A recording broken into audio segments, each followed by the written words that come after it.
Hello, everybody. Welcome to the Man United Glory Man United podcast. And we're all very happy today because we've just got a new manager appointed. And joining me today to talk about it is Phil Bryan from Beyond the Pitch. How's it going, Phil? All good, mate. All good. It's Friday. It's Friday, and United have a new manager. Mm. So earlier in the week, Ten Hag was sacked. Ruben has been placed in temporary charge. He's taken charge of one game, and he'll do three more. And then on November the 11th, Ruben Amorim, the Sporting Lisbon manager, will come in and start at Old Trafford. Um, has to be one of the most exciting young managers in Europe, along with Xabi Alonso. And his achievements so far are that he's won two league titles with Sporting Lisbon. He's won a few cups as well with them, and this is no mean feat because they went 19 years without a title before he arrived. Much of the success in that country was in that period of time was Benfica and Porto, of course. Um, and this season is probably even more impressive. 9 wins in 9 games. They've scored 30 goals and only conceded two.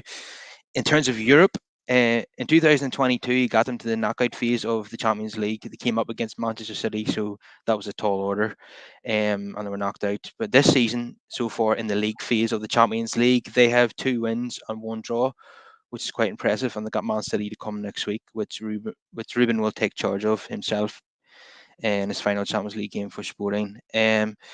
So he's only 39 years old. He only retired as a footballer in 2017. I think he's United's youngest manager since Wilf McGuinness in 1969-70.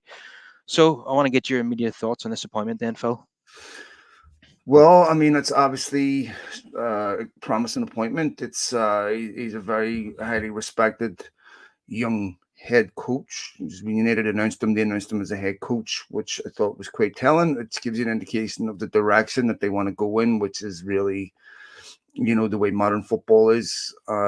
He is going to need to be a very, very good young coach. Unlike previous United managers, he's not walking into the job with a huge budget to spend. So one of his responsibilities is going to have to be getting the best out of the players that are there.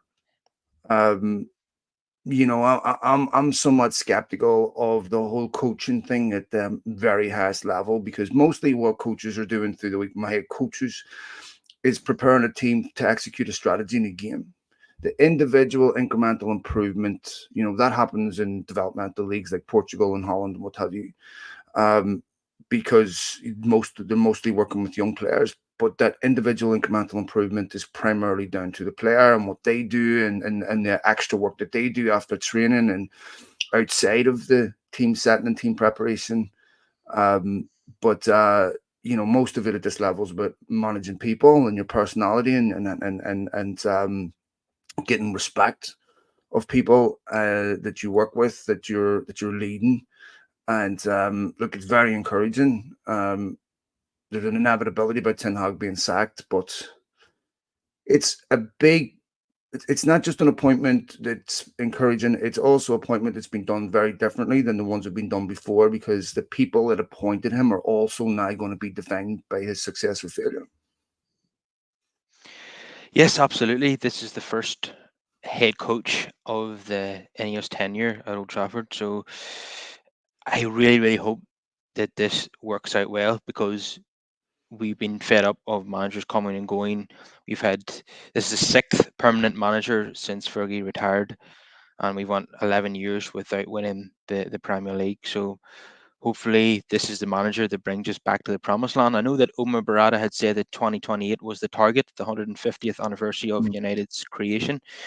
Do you think that's a realistic target then, Phil? Well, I mean, some of that's going to depend on who United are competing against and what their trajectory is. I mean, if it's assumed to be correct that Guardiola leaves at the end of the season, I think City inevitably will have a drop off. Allegedly, Amorim was in line to replace Guardiola. Personally, I wouldn't want to replace Guardiola. It's a very, very difficult position for anyone to be in and be deemed successful. So it's some of that's going to depend on. I mean, in order to catch the teams ahead of you, you have to outpace them. You can only do that one way. You can do that, but two ways. You can do that by, investing more than them, by outpacing them in every department. I'm thinking they're going to do that, or if they slow down, where you can catch them. And inevitably, at the end of each cycle, as this happened to United, Liverpool, Arsenal, there's a drop off. So it seems far off right now. And if they're off by a year, I don't think that's a hang on the fence. But I think 2 years, 2.5 years, 3 years is a long time. A lot can happen in that time. And you know, I don't know if they'll win the league in 2.5 years, but that has to be the target. And for Amorim, he needs to be, if he doesn't meet that target, he needs to be close to it, because if he's hovering around fifth, sixth, or scraping in the top four, he's going to be heavily criticized in the same way all the other managers were. And inevitably, we're going to have idiots saying Ruben Amorim can't coach. Right? For fuck's sake, whatever happens, could we throw that out of our lexicon, because this is absurd? The idea that he can't coach, the idea that Ten Hag can't coach, the idea that they get their coaching badges at this level, which is very difficult to get, so that they can sit on these benches, but can't coach, is honestly, it's the parlance of people that have absolutely no idea what they're talking about. That their total exposure to football is through a video game, because if you look at anyone that's been involved in football at any particular level, knows that everyone at the top level can coach, or you don't get there. It's about how you lead people, and it's about how the chaos around you impacts your team. So for United, if Ruben Amorim fails, it will not be because he can't coach. Yeah, just wait until we lose a couple of games in a row and Well, people I know, but say this is inevitable. he's a fraud, he's an idiot. All that What will does he know? happen. All that will happen. And he'll be judged on what he's wearing, his hairline, and everything. It'll be discussed. It's ridiculous. But Mm-hmm. if he's here in 3.5 years' time, that is massive progress, because no manager post Fergie has made it to 3 years in charge. Never mind 3.5. So that will be progress in itself. So I'm prepared to give him that time to win the Premier League, as long as we're seeing incremental progress Mm-hmm. in that period of time, and seeing a clear style of play, a clear plan, and I don't think we really seen that under Ten Hag. Many people felt that way, and I did myself. Um, but this is a new era, so there's reasons to be optimistic now. If we're not gonna be optimistic now as United fans, when we're never going to be. Yeah, a new Well, it asks manager. the question: if experienced managers, serial winners don't work, and young, progressive, exciting coaches don't work, then who does? And look, you can look at Ten Hag and define that as Eric Ten Hag's failure. But if you look at United over a 10-year period, that's a club failure. That's not a manager failure. The club failed, right? That, if you look at everything that's happened over the last decade, it is the anatomy of failure from a club perspective. So any of us have a responsibility too, to make sure that the football club have stability, that has departments that act as an actual adjuvant to what happens on the pitch, that they function at optimal levels, so that you have a situation like Arne Slot, who can come in, turnkey, walk in, and not have to deal with impending chaos all around, because all these departments function independently of a manager, and the club has to take a lot of things off a manager, so that they're not responsible for these things. One, club discipline is not a manager's issue. So if you want to suspend Jadon Sancho, the club suspend him. If you want to, bring back Mason Greenwood, that's not a manager's decision. Eric Ten Hag should never even have been involved in that. That's a club decision. If players want to violate club discipline, it's not the manager's discipline you're violating. It's the club's. It's not the manager you're letting down. It's the club. So that it's made clear to anyone that there is no clean slate when a new manager comes in. Okay. And if he fails, you fail. You pay the consequences of that failure too. So you can't, get managers sacked. You are someone that is tied to this individual's success or failure. Because if you just scapegoat somebody and say, okay, all our problems leave Eric Ten Hag, then you're an idiot, because they don't. and they were there before him. So that doesn't mean he's the right person or they're not his fault. But what it means is that the club, if you violate club policy at Real Madrid, it's not Ancelotti you're going to have to worry about, it's Florentino Perez. So United have to have a disciplinary structure that transcends the manager, that says this is the definition of failure and this is the definition of success. You do this, you're successful. You do this, you fail, regardless of who the manager is. And I think that's what they've done with the head coach, because that's really, really important. Yes, definitely. I'm going to come to a few questions later, probably at the end of the show. Definitely. So I'm really really feeling optimistic about this. I think it's a new era for Manchester United, and all the fans are excited. Can't wait for the first game against Ipswich. It's an interesting matchup. That his first game in charge of United is going to be against Kieran McKenna, who of course was a United coach and has been touted for the job himself. But you mentioned their um, clubs like Liverpool, Arsenal, United will have a chance of winning the league whenever Guardiola steps down Mm-hmm. as Man City manager.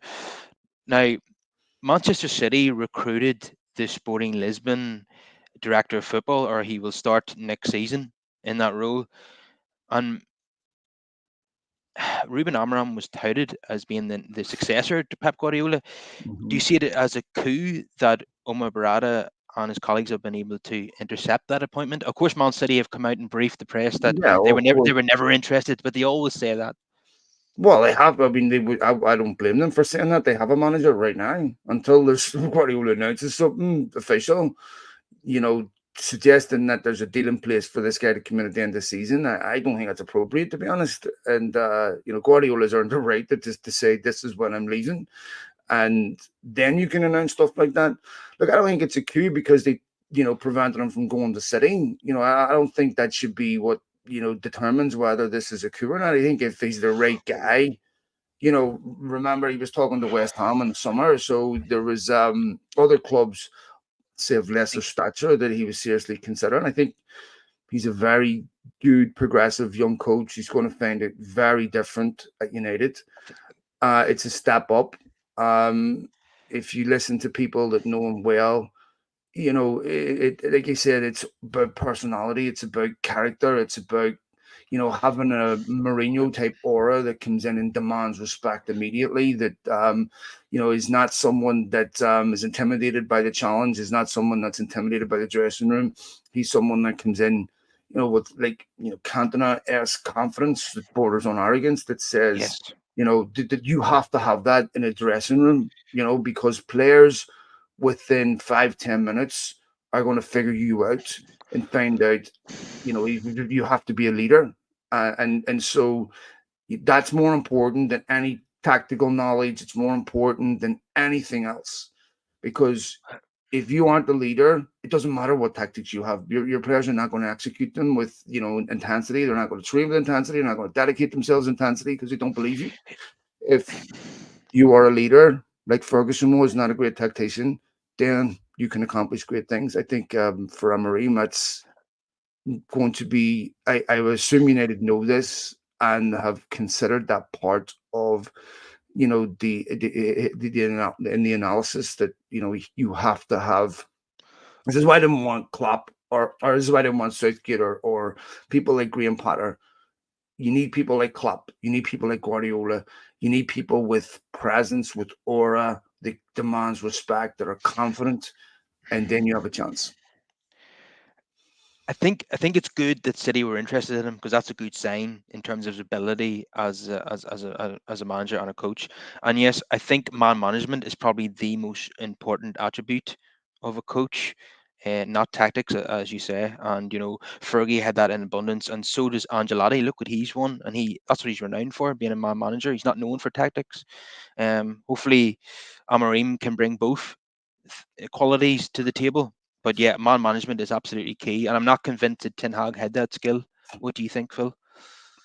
Look, I think that it's a very hard skill to identify in an evaluative process, because you really only understand the depths of someone's emotional Um, they're emotional and they're perceptive.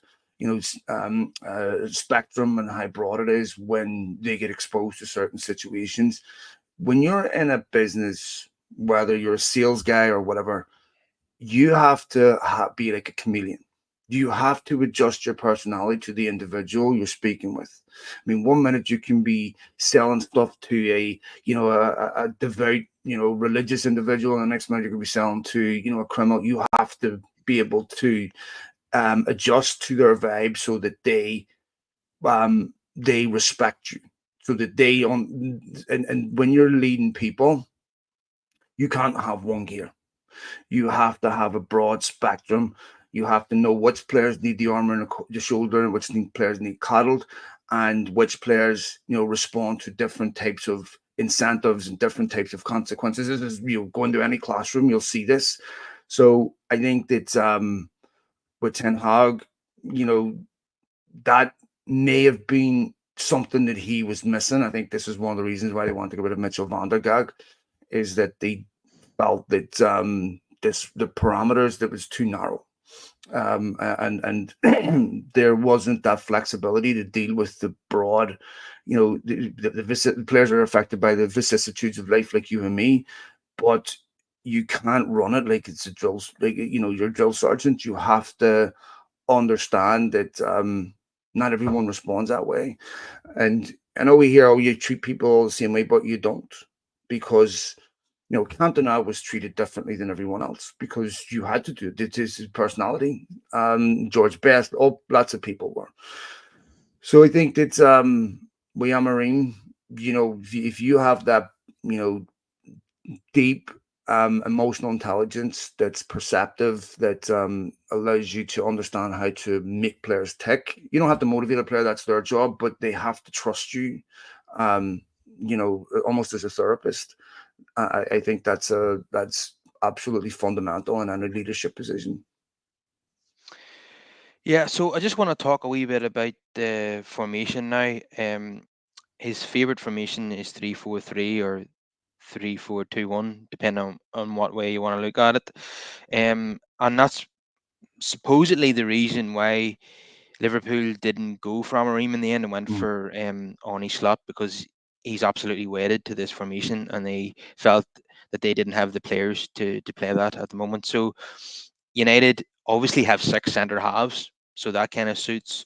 Um, but we don't really have an available left wing back because of injuries, as everybody knows. I think Ugarte, he'll be have a smile on his face from year to year. His former manager at Sporting taking over at United, uh, and he looked that way the other night when I seen him when he was arriving at Old Trafford.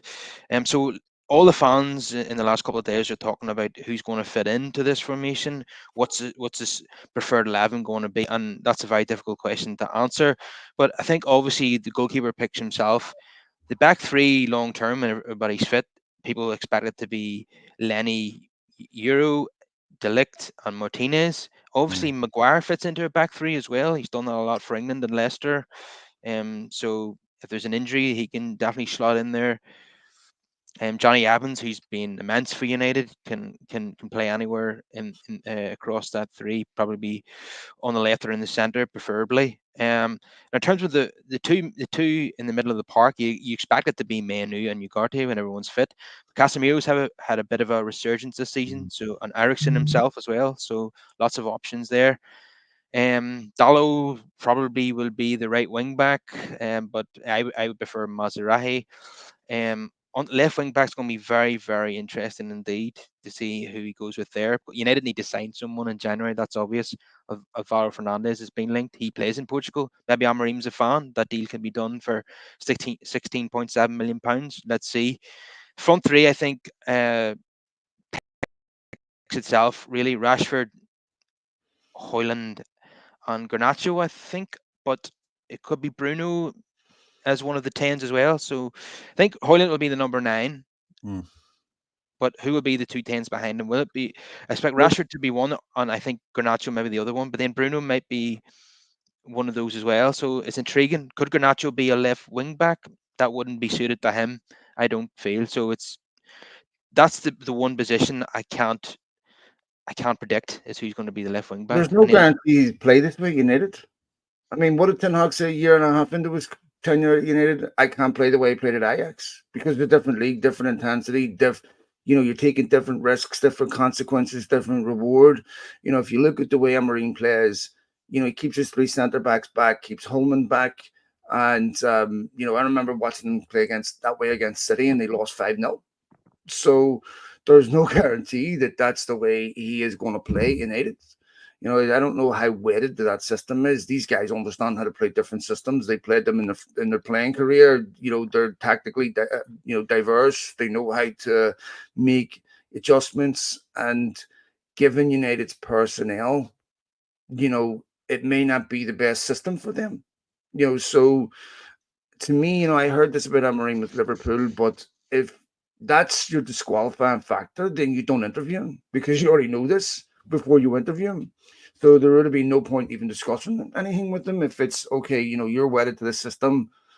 That should be an immediate disqualifier. You shouldn't be getting to the point where they're having discussions with you. So I mean, to me, it's not a certainty that Amorim will come and play this way. And yes, of course, United need to send someone on the left. That's undoubted. But they might need to send two players on the left because I don't know if we'll ever see Malacia back, and that really leaves him with no fit left back with Shaw and Malacia out. So yeah, I know that Dallo and Mazraoui can play there, but you can't rely on someone that can do a job in there as a legitimate option on the long term. You have to have players who know that that's their natural position. It's too important. So, I don't know. We have to wait and see. You have to, like I said, with Amorim, he's going to have to get the best of the players that he has.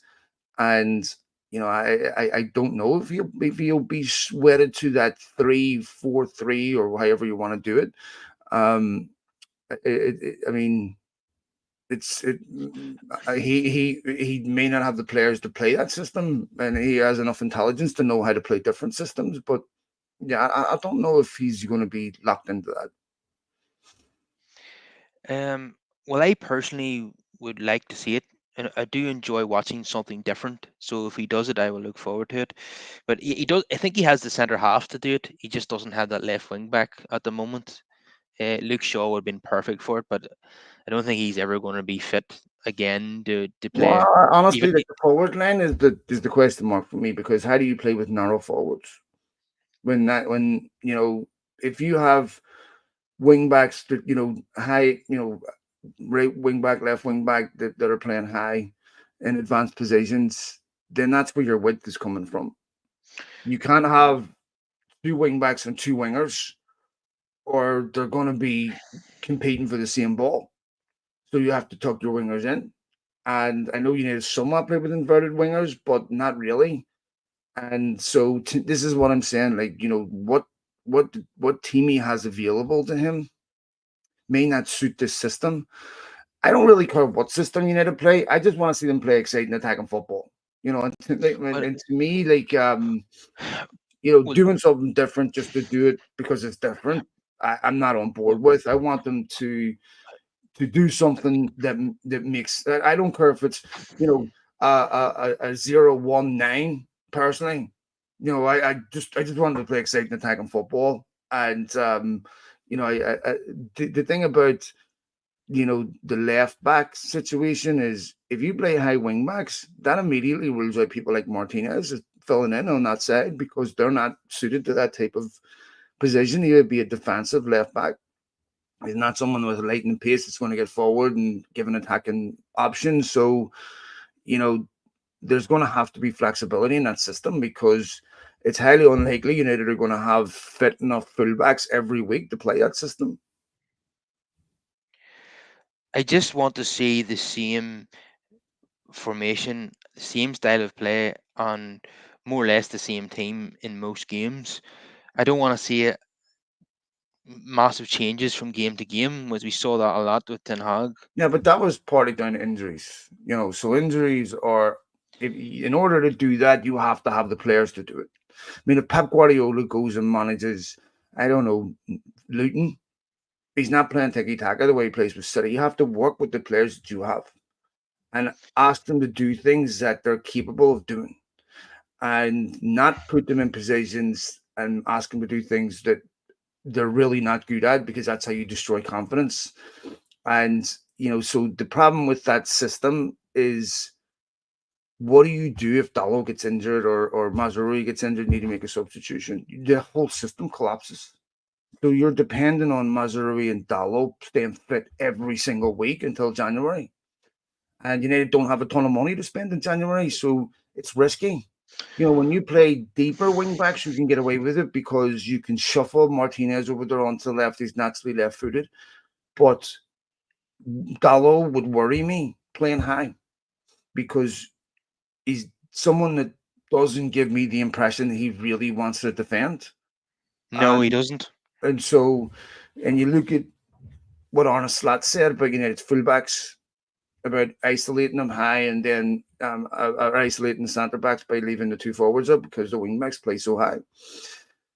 And so, obviously, with another centre back in there, you have better numbers, but it's still risky. And I mean, to me, it's with that system, there's going to have to be some flexibility in it, because to me, I don't see how you can play it every week with the personnel available to you.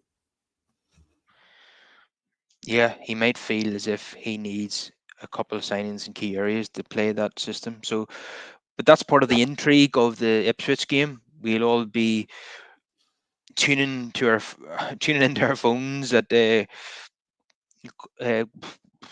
it's an hour and 15 minutes before kickoff now. I think the team drops, and we'll all be intrigued to see who he's going to be playing and what formation it's going to be, uh, and that'll give us an indication of what he's going to do from that moment Mhm. forward. I mean, So, Amorim will have thought about all these things. These things will have been clear to him in the interviewing process. These are questions that are blatantly obvious that any coach would ask, that you would consider if Amorim's looking at the United squad and looking what's available to him. It would be, I mean, these are all obvious questions. So he will have solutions to these problems in his head. And, you, I don't have any concern. I'm not certain that he's going to play this 3-4-3, whatever. I just think that, you know, he will adjust based on the personnel that's available to him. well, if you're right, I'll make sure to give you your kudos.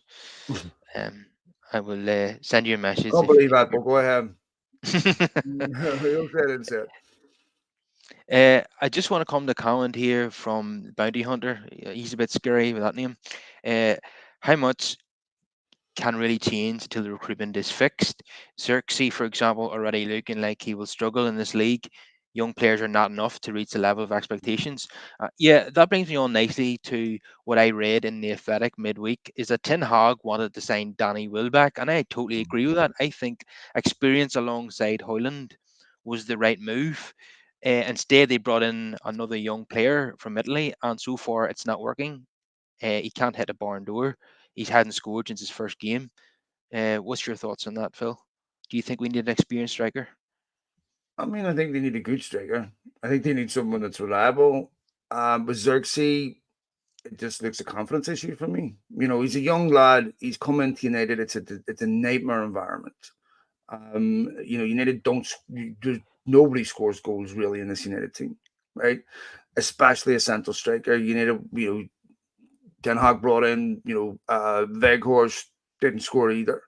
And getting a Man United team scoring goals has been a major problem of Ten Hag's tenure. So Xerxes looked, Diego Forlan, what do you go about the year without scoring a goal? He was an exceptional young striker, but it just didn't happen for him. And you could just see the pressure build on him week after week after week. It wasn't as much of an issue then because United were getting goals from other areas. It's more of an issue for Xerxes because United aren't getting goals, so there's enormous focus on him. I think he's a very good young player, but he's a player that looks like a bundle of nerves. The biggest, there's an old saying with United with strikers, it's a striker's graveyard, right? I mean, he wouldn't be the first very good young striker to come to United and fail, because it is an enormous pressure position where you have to score goals. He's essentially a second striker. There should be someone starting ahead of him. What worries me is why can't we seem to get Hoyland to be fit enough to play 90 minutes or 2 games a week? This is a young striker, and he always seems like he needs rested and protected from non-contact injuries. It always feels like they're protecting him from something. So, United need a striker that can start every week, that has the physicality and the athleticism to start every week. And, Hoyland's young, talented young striker too. But, this is going to be one of the things that Amorim's going to have to solve, is create more chances, spend more time attacking, and make sure that your strikers are scoring. One of the other problems, of course, is the two wide players aren't traditional wingers that feed a striker. They want to cut in and score. And to be fair to them, they're judged too on their goal record in the same way a striker is. Marcus Rashford is expected to score the same number of goals as a central striker. Alejandro Garnacho is expected to score goals and create in the same, not quite the same expectations put on Rashford, but same, metrics that he's being judged by. So it's very difficult to get two players whose instinct is to go scoring themselves to then start feed a striker. It's hard, and Well, I well, think well. that Why it's a isn't it? difficult position. Why is this not an issue at Liverpool? Well, first of all, if you look at Liverpool's central strikers, Darwin Nunez isn't exactly the most lethal central striker. Most of their goals are coming from wide areas. They're coming from Salah. They're coming from Jota. They're coming from Luis Diaz, and it's not their central striker. Well, at Liverpool, they're getting they're getting goals across the front from what I see, and it's Well, not a who's scoring centrally for them, mate? Jota. Jota's playing wide. Jota, Diaz, Salah, they all play wide. They're wide players.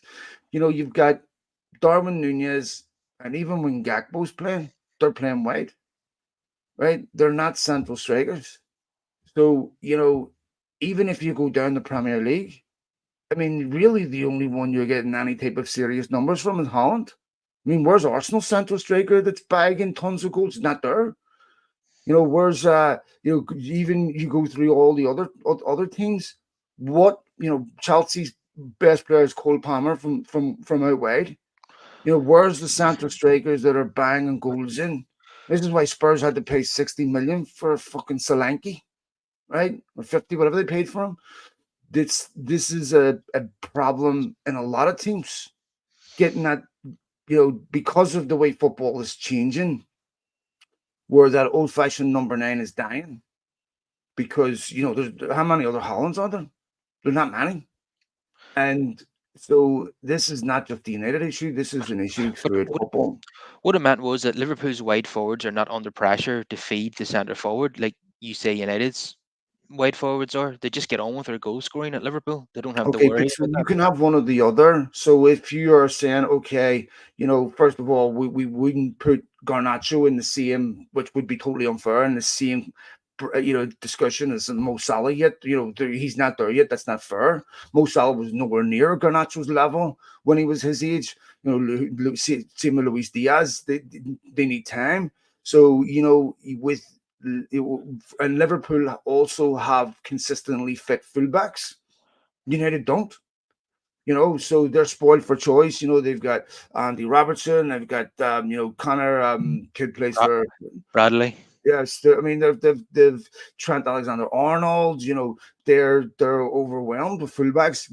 United are playing, which have essentially two right backs. One of them, neither of them are naturally left-footed, filling in. That's a Yeah, big gap. In fact, yeah. when Luke Shaw got injured last February, I said that United will not qualify for the Champions League. You cannot get away with that. That is a No. major imbalance and weakness, and it has a massive for the equilibrium of the team and for how you attack. That is a big. You go back to Memphis Depay. When did Memphis Depay have his best form at United? When Luke Shaw was having his best form. And then Shaw gets this broken leg away in Holland, and Memphis Depay drops off massively, and then he's out of the football club. That tandem is very important. When Mourinho made Rashford essentially play as a left midfielder was because he didn't trust Luke Shaw, right? So that balance is really important. So Liverpool, were building year on year on year on year on year when they had an identity set from the top and everything was derivative of that. United have been doing this a couple of months. So Klopp was able to accumulate a squad over years that played that way.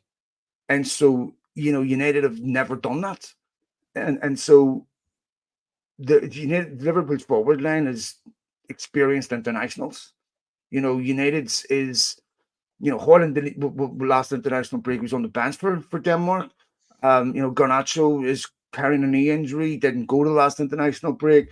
Rashford been played all over. He's played in the left, he's played in the middle, he's been played in the right. He's had a stop-start season because when he scored goals, he's been taken out of the team. This is the reality is United squad's just not that deep. No, it's not. But if we could make one signing in January, it wouldn't be a centre forward. It would be a left back. Has to I be. think that's absolutely vital for United. We've nearly had a season and a half now without a left back. It's absolutely ridiculous. Same with the striker. Hmm? Listen, the first season Ten Hag was here, he didn't have a striker. Didn't have a central striker. And he wanted one in January. Bear in mind, the January before, Ranić told him to sign Vlahovic, told him to sign Luis Diaz. They didn't. Well, And then he had to bring in Weghorst. And well, then, I sorry, don't go want to ahead. get I don't want to get into this, but he made a decision to not play Ronaldo, and he got pissed off. No, no, no, he And was then, right, though. Absolutely right. 100% correct. I mean, listen to the guy that signed him, Solskjaer. That was the moment we will tell you himself, that was the moment it all went. You can't bring Cristiano Ronaldo into a football club that doesn't want to win the league because they're a fucking nuisance. If you bring in serial winners to a football club and the players' the ambition that strips the club, they're going to be a pain in the arse. So when you have a player of that caliber, of that mentality, it's disruptive. So remember the season before, everyone was claiming that you get a certain amount of goals from Ronaldo, but you don't get the other stuff. It was absolutely correct that what he did, and it was United never sentimental was amazing, but ultimately when you look at the bigger picture, you know Varane, Casemiro, all these players that are serial winners. You can't sign these players unless you have ambition to win the league because you can't motivate these guys to qualify for the Europa Conference League. They don't care. It's like asking a billionaire to go to work and bust his balls for $100 or £100. It's just not motivated by it. And people that don't have 100 would be, but this is human nature. So Ten Hag was absolutely correct about Ronaldo. What wasn't correct was United should have sent a replacement, given they received 700 grand a week on wages, but they didn't. and we brought in Weghorst on loan. Well, he had no Uh, choice because he had no money. I mean, uh, it was like, we're not giving you any money. So what are you going to do? You had to bring in Sabitzer on loan too. I mean, the same reason why Amrabat was there because he had no money. None of those players would have been his first choice if United had to give him money. Now, where he deserves criticism is the Anthony deal because that to me, when you said Anthony should never have been signed, we all agree that. And Ten Hag has culpability, massive culpability in that. A central striker should have been signed. So, but when he signed Anthony, the Ronaldo thing hadn't happened yet. So, but still, even if it hadn't happened, it was predictable he was going to leave within the end of the following season. They should have signed a central striker. yeah, and Ten Hag don't want to keep talking about him because his tenure's over now. But he wanted Harry Kane and he wanted Danny Welbeck, and United didn't bring in either of those players. So you had to have Well, certain. it's not just about him bring him in. Danny Welbeck didn't really want to come back, and he was not wanting to come back to United and play a bit part role. Well, I'm not so sure that it would have ended up being a bit part role. Mate, If if we're sending Danny Welbeck to start every week, that's a problem. mm, It's fine at Brighton, but Man United have to be, I mean, when United let Danny Welbeck go, they were bringing in Falcao. And with all the love in the world with Danny Welbeck, he wasn't Man United quality then. He's fine as a player off the bench, in a Christian Eriksen type situation, play here, play there. But does Danny Welbeck want to do that? I mean, it's a player too. And so, I th- and for any of us, like they have to make, if he's available on a free or whatever, fine. But United have to get out of this situation where they're signing players for a short term, right? Like, and they have to have more. This is, of course, was the issue with the Garte, is that they have to sign players that they're not going to need to replace in a year. yeah, I agree with that, but there, I think that they don't have to be wedded to this idea of constantly signing young players.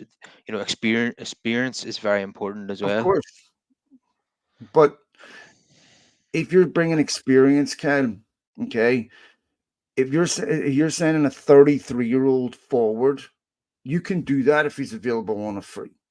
But justifying that type of money up front, whatever Brighton would want for him, and then knowing you're going to need to replace the guy in a year or two tops. I mean, Danny Welbeck's not getting United 25 goals a season, you know, and so to me, it's.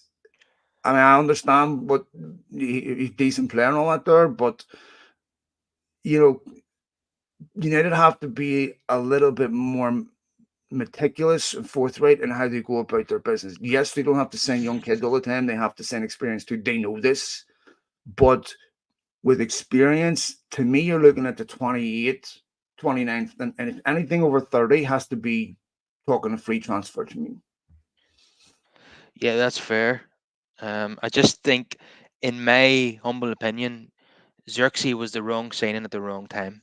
I think we should have brought in an experienced forward to supplement Rasmus Hoyland. Some, Well, some, the reality is they don't have 100 million to go buy a striker. They're just not in that position. So, but Xerxes is. there were other options. Well, I mean, I'm sure there was other options, but whether they're of the class and when you're but the money that they paid for Xerxes, what if you can get a top class striker in that price range? I'm not aware of it, and this is what I'm saying earlier. Like, there's just not a wealth of options that you can choose from of prolific goal scorers. They're just not there, and so and anyone that is prolific, you can ask whatever you want for them because there's just not that many. I mean, I look at the way Mbappe's struggling at Real Madrid. They have Hendrick on the bench. Young players. I mean, I look at you know, I watched them last weekend in the derby. Lewandowski at 35, 36. They got him on a free, of course. That's why he's still playing because what are you going to replace him with? I'm Barcelona 100 million right now. Who are you going to go buy? think What People, striker, if you go 100 million, who you going to go buy? no, I'm not saying United should have signed a 100 million striker in the If summer. you if I handed you 100 million right now, who would you buy if you needed as a strength striker or guarantee goals? Victor Osimhen. Okay, Victor Osimhen was being booted out of Napoli. This is not the point though. Um, I just think he's a world class striker. Benjamin Sesko would be another one But on my but list. Cisco's never done world class numbers. He's a young, talented young striker that has potential, but does he guarantee goals? No. I tell you, he looks a far better player than Joshua Xerxes, Okay, that's but for this sure. but there's been no point in his career where he guarantees you a prolific return. He's You're getting not talking Harry Kane. he's getting better year on year with the goals. Okay, but Kyle, whether he's getting better or not, he's still at Leipzig. There's a reason why he's there and not at Real Madrid or any other top club. If they really wanted him, they take him. And the Osimhen thing has nothing to do with talent. That was nothing to do with football at all. Well, it Um, had to do with the way he was negotiating a move to Saudi Arabia. you, So why isn't Europe's top clubs taking him? I think he's a good striker. I mean, tried to buy him the year before, and Napoli asked for 100 plus million. Of course, United walked away. But I haven't checked his record at Galatasaray. I think he's a good striker, but he's not exactly Ballon d'Or material. I think you're a wee bit harsh there now. He's definitely someone. Where was he on the Ballon d'Or ranking? What? So we're judging players on Ballon d'Ors now. Well, no. I'm just asking. Like, I mean, that's what I said. I said he's not exactly, to me, blue chip. Where he's a good striker, but is he blue chip? No, because those types of players are already snapped up. What did Atletico Madrid pay for Julian Alvarez? They paid 60 million for him or something. And Julian Alvarez was City's second striker. Why? Because there's no other options. Back to my original point. There were far better options than Joshua Zirkzee. I just Well, not fond of this you're player at entitled to all. that Like, opinion. You're entitled to that opinion, sure. and it's not going to work out for him at United. I can rest assure you about that. He'll be Well, going you back don't to know Italy. that, man. And I wouldn't say it. Um, And I yeah. wouldn't be Well, committed I'm to going that to say it. because I'm no, willing but to I don't say it. like that because that means you're committed to someone's failure. That means that you're going to be extremely reluctant to give someone credit when they play well because this is what I see with Ten Hag. People build their whole personalities around get this fucker out. So then when he wins, it's like, yeah, well, fuck you. The team was shit. That was shit. This was shit. They explain everything away when something happens it's contrary to their view. I don't know if he'll make it. Maybe he won't. There's a long list of strikers that didn't, that were way better than Xerxes. But I'm not committed to him feeling. I want the kid to succeed. I want anyone to succeed. But once you develop a view, you look for everything that supports that view, and you exclude everything that contradicts it. So when you make that part of your perspective, all I'm interested in is this guy feeling. Then you're not an honest broker in this conversation because you're emotionally committed to a position that says I mean, it feels like you want him to feel because you want to be right. To me, I'm not like that. I don't care who it is. I'm not committed to their failure, and I am not going to say that anyone is going to fail at United because that's that. I don't know that. I mean, I would still love to see Anthony be successful, but you know, I still see a player in there that could succeed. I don't think so. But I'll be happy You're to be entitled wrong, and I to will that. admit that I'm wrong. But I don't see it. And So, what Mike, players are you thinking are certain to succeed at United? what's that? What It's players are you really confident will succeed at United? when are we That's talking the about? problem. You're only focused on failure. You can't name me one player that you're looking and go, I'm really confident this guy's going to succeed. That's a Who mindset. do you mean? Who do you mean? Like the Or recent signings? anyone, give me one of the will delect anyone. Is there any player? I'll give you one. Let me give you one. Lenny Yarrow. I think he'll succeed. There you How do you go. know you've never seen him play? I've never seen him play. No, you've never seen him play a professional game for United. Look, this is I don't pointless know. argument. This is not No, looking. but it has to be based on evidence. I mean, I think he will too, but that's based on fucking nothing because there's no evidence to support that position. I mean, the kid hasn't. The only game I saw him, I watched him against Arsenal, and in the first minute, 2 minutes, he made a mistake, didn't he? And Arsenal should have scored from, right? And he got injured in that game. I think the kid will do well, but I don't have any evidence to support it. But this is so with players like, I'm not committed to any of them failing. I want them to succeed. Joshua Zirkzee is a very talented kid. All I'm doing is There's a giving an reason why opinion. Moran wanted All I'm him. There's doing a is giving reason an why other opinion. people That's wanted all I'm him. doing. I don't think there's anything wrong with that. I don't care what you say in the comments. I don't care who insults me. I'm just giving an opinion, and that's what I'm here to You're do. entitled to your This is opinion, my mate. That's podcast, totally and I'm giving an fine. opinion. So I'm not taking any shit from people in the comments. Okay? No, but man, people entitled their opinion about your opinion. The guy saying you're owning me. No, he's not. We're just having a Mate, discussion, don't mate. take Just it pissed off. personal. Go back Everyone, to I'm your own sure show. people think the opposite about me too. It's okay.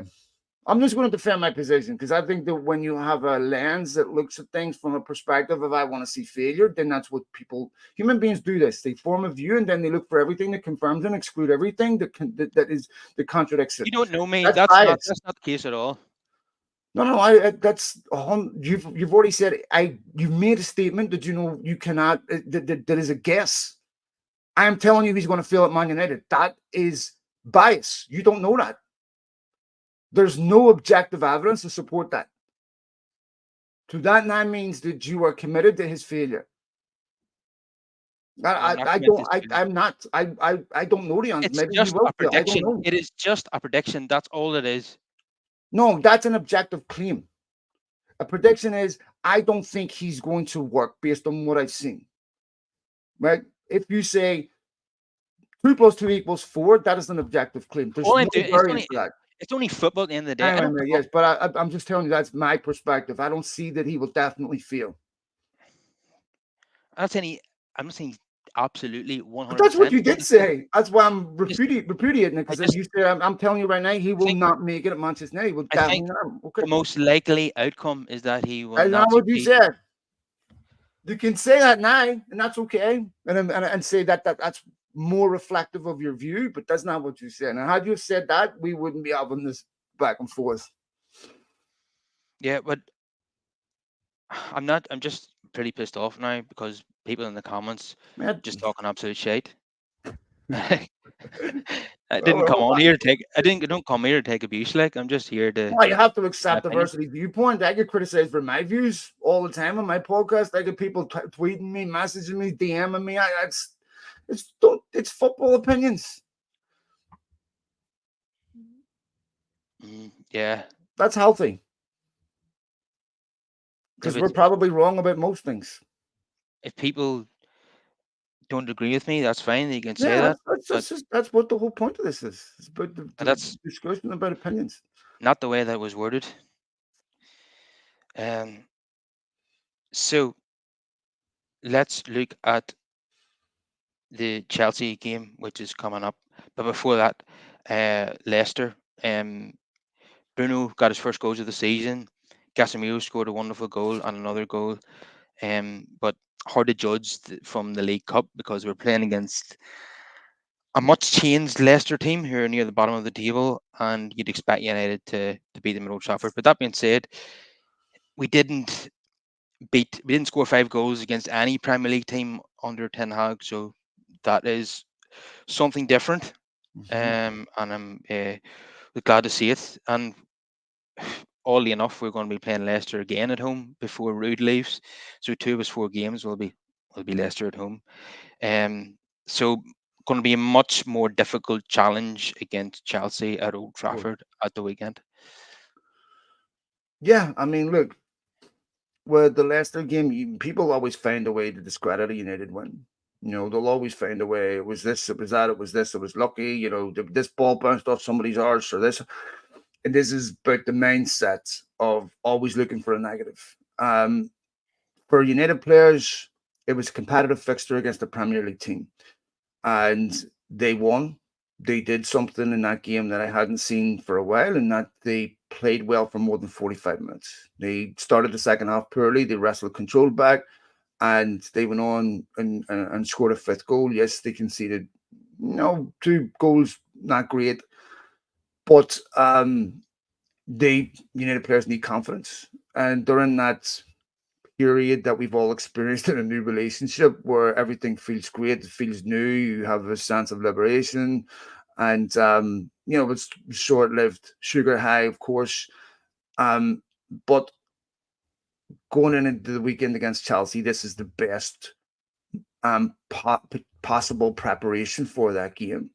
And I still expect that they'll attack Chelsea in a way they wouldn't have if, Ten Hag had stayed.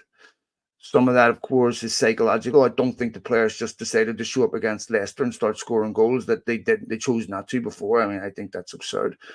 Um, if United had started the game against West Ham with a 30-yard screamer, the game probably would have ended up differently, but they didn't.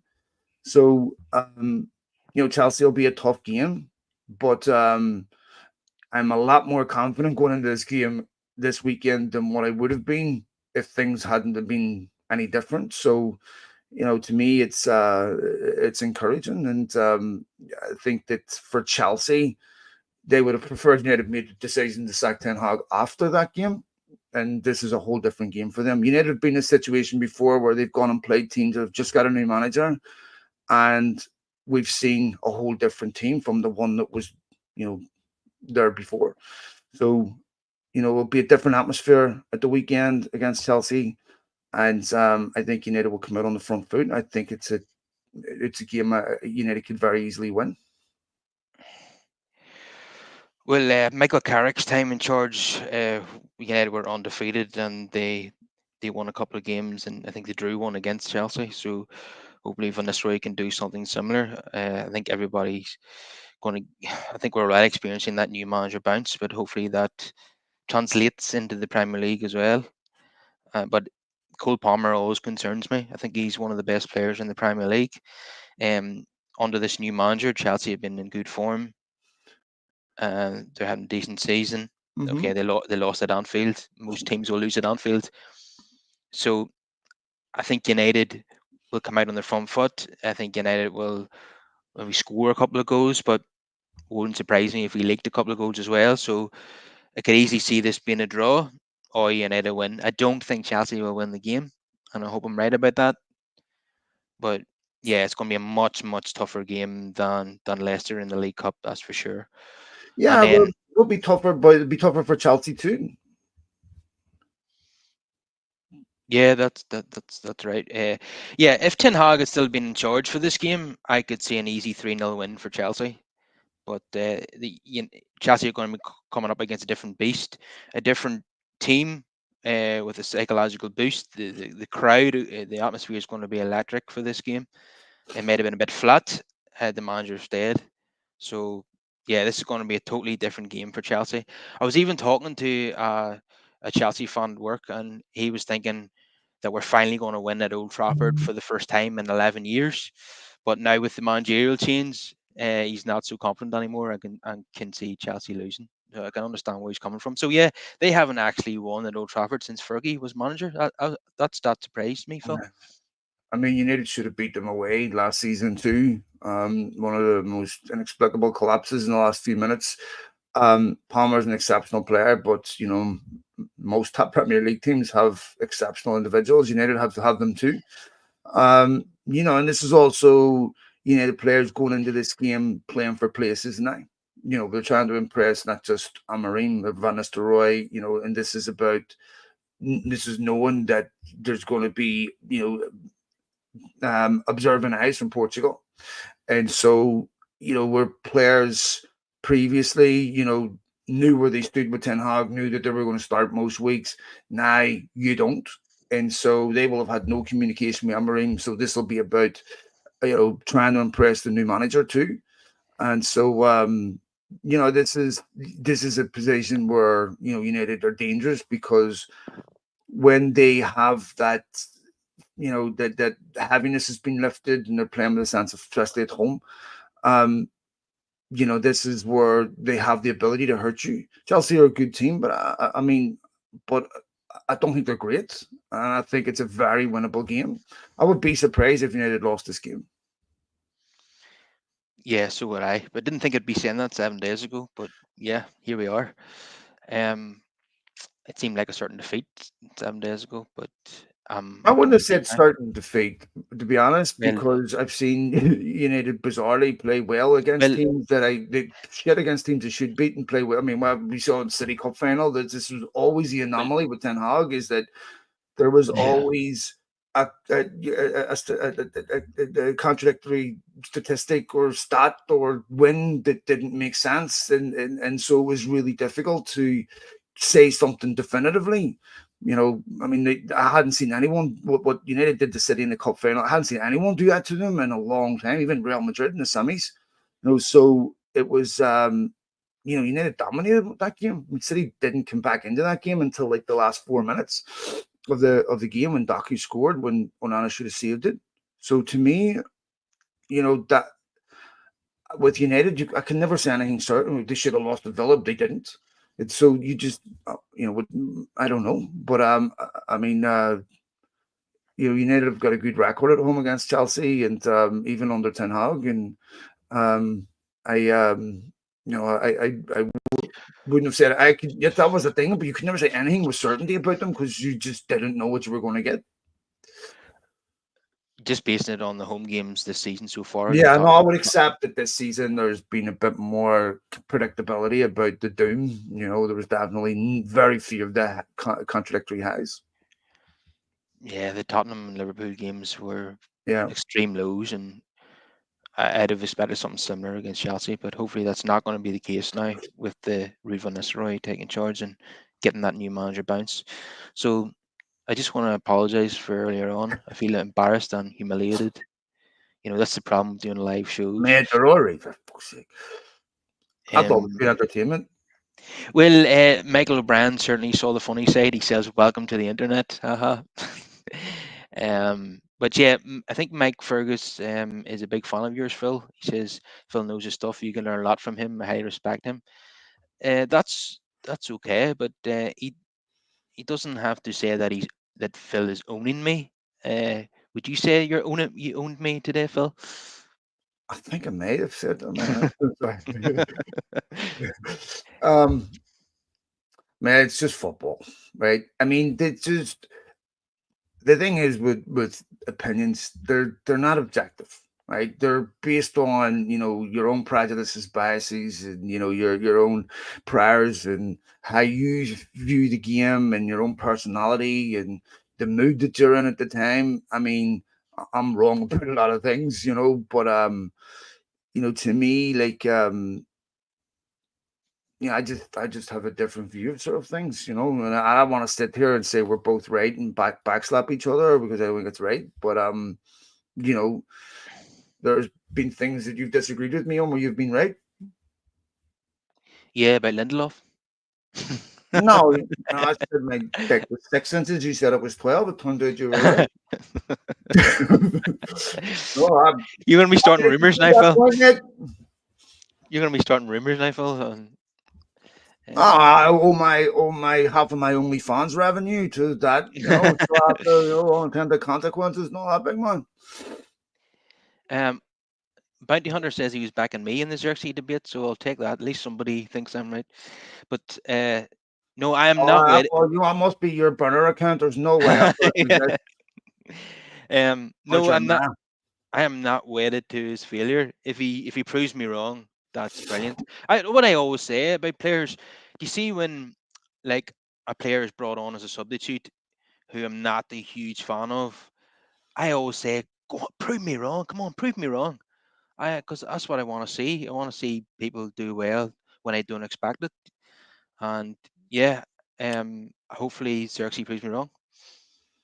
Yeah, I mean, to me, it's just, I mean, it possibly feels I just don't want to be locked into that position because we see this on social media all the time where people have adopted a position and they're almost disappointed when United win because it's contrary to the position that they've adopted. Then they've built the following up on the basis of this, and then they have audience capture where people put, your whole identity's built around getting this fucking guy out, or this guy failing, this guy being shit, or this, or this, or this, and then that dominates every filter. Every filter, everything that they look at, all you see is the negative. This is what I'm like this too. All human beings are like this. We form an opinion, and then we only accept what supports that, and we reject what refutes it. And then there's no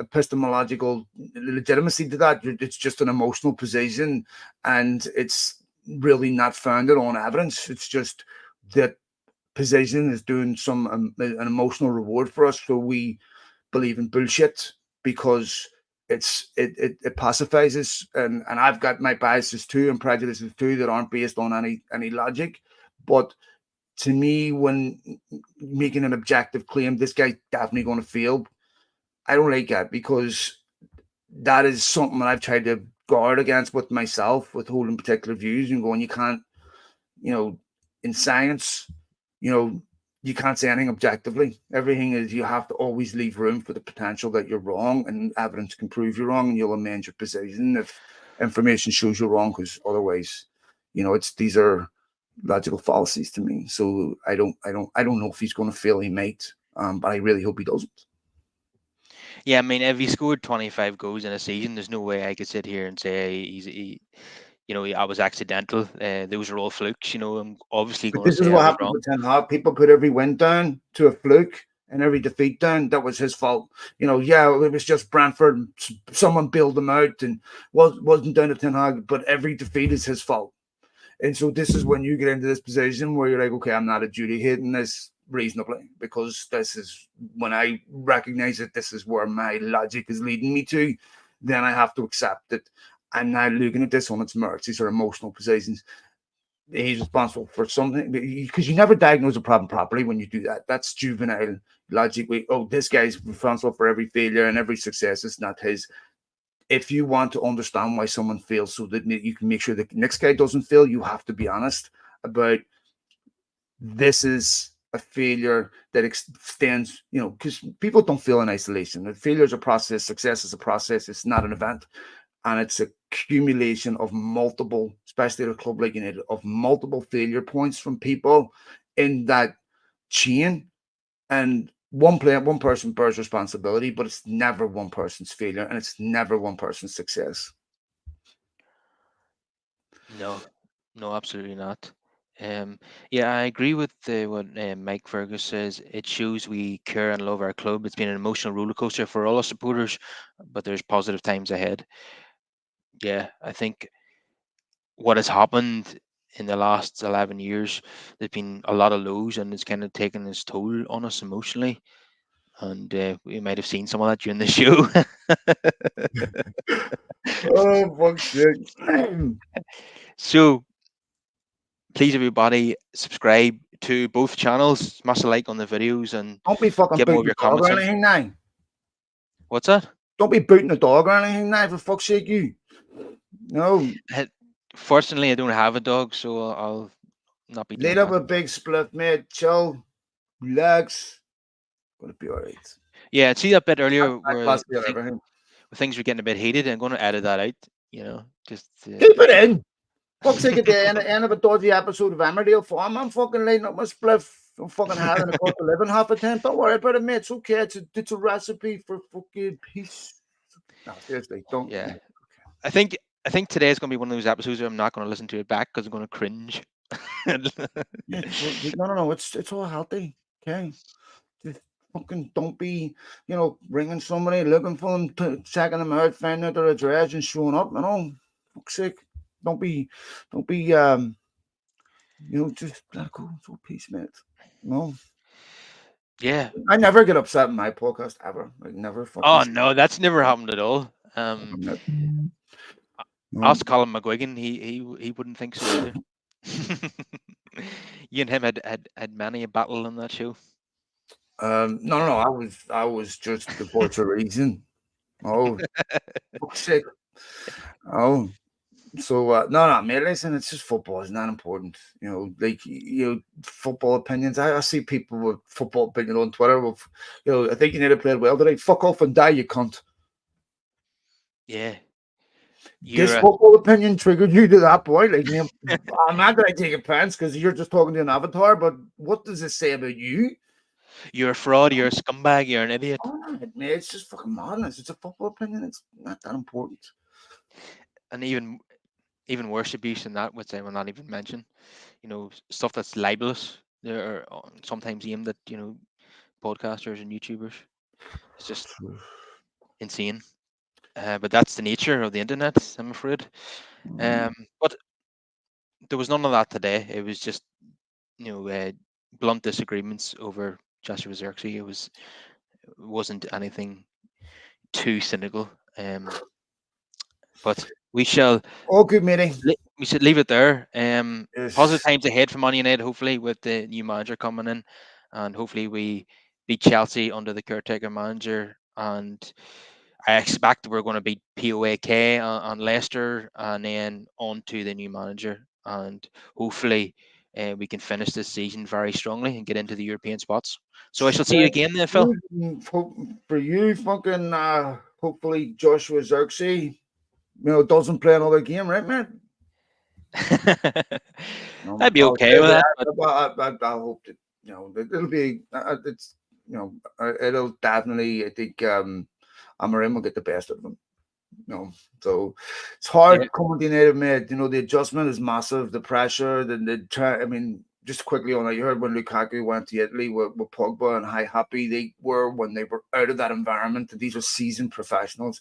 It's very, very difficult to thrive in an environment that is toxic, where there's very little unity amongst players, and Xerxes is seen as an extension of the manager that half the players didn't like. So you're accused of favoritism when you play him, and it will help him under a new manager, because when Amorim's picking him, you're not going to get that accusatory look of, this is favoritism. This is because you're Dutch. This is because you're close. This will help him, and so I think there's a very good player in there. I think technically he's very good, and I think he is someone that is just looks to me nervous and short on confidence, which is what happens. At this, United, when you're not scoring goals, you're not being heavily criticized. We've seen this with other players that with much more experience than Xerxes, whereas psychologically it's been too much, and he's not the first person to go through this, and well, I think he'll be all right. well, let's see. But you know, and I know that better players who came to United and failed. Yeah, I mean, first of all, feeling at the very highest level, the margins are tiny. Okay, it's really not a reflect. It happens, right? And human beings are complex, and they're an organism. They respond to their environment, and it's very, very difficult to get the best out of a human being in an environment that's negative and dark, because their energy adjusts to that. That's when you pick up niggly injuries, because you're psychologically drained, so you're physically drained, and then you pick up stress injuries, non-contact injuries, and you're going out onto when you have a football club that size, and it's negative, it's one of the worst places to be. So instead of 80,000 people supporting you, have 80,000 people not supporting you, and that is psychological. Xerxes will experience nothing like that. So he's a talented young player. He's only 23. It's a big adjustment to the Premier League, and other clubs wanted him, and I wouldn't rate him off just yet. I think that there's talent there, and I think that it'll help him playing under Amorim, and I think he's definitely a talented player, but it's a hard football club to thrive at in a forward position, because there is non-stop enormous pressure. Yeah, and Michael O'Brien says that a Xerxes hat trick is incoming. So I'll be the first to issue an apology if that happens. I'll be delighted to see that. Well, I just Uh, want all these young boys to succeed and Amarim to succeed. I think no matter what it is in life, mate, I don't get nourished off people suffering or failure. I don't like that. To me, like, I don't care who it is, because to me, unless you're a total scumbag, like, what nourishes me is my own success, my own, life. I don't like hate watching, looking at someone going, fuck, that feels great that you failed. Like, that to me is diminishing returns. That is something that is, we have to be deeply unhappy to try to nourish yourself. I'm not saying that that's what you're doing. I'm just saying, for me personally, I don't like it. Even if I want Ten Hag go on, when he finally goes, it's mixed emotions, because I do feel sorry for the human being, um, because I don't get any, emotional derivative or high of, even if it's someone that I hate feeling or suffering. I don't like it. yeah, I agree with that. So we'll wrap it up there, Phil. It's Thank been you, a mate. it's been a pleasure as always. Thank you very much. Get a few Xanax in you, kid. You'll be all right. Yeah, few volume. You benzos, Uh, you benzodiazepines. Okay. um, Please, everybody, subscribe to the Beyond the Pitch and Glory Glory Man United. Get more of your comments in, and give us both a like on the video as well. And I shall see you next time then, Phil. See you later, man. Thanks, folks. Thanks for having me on, me man. Thanks for everyone for listening. Don't If you're on my thread or on my subscription, my podcast, give us a lot of follow and download his podcast. He really does love the football club. So thank you, mate. Cheers.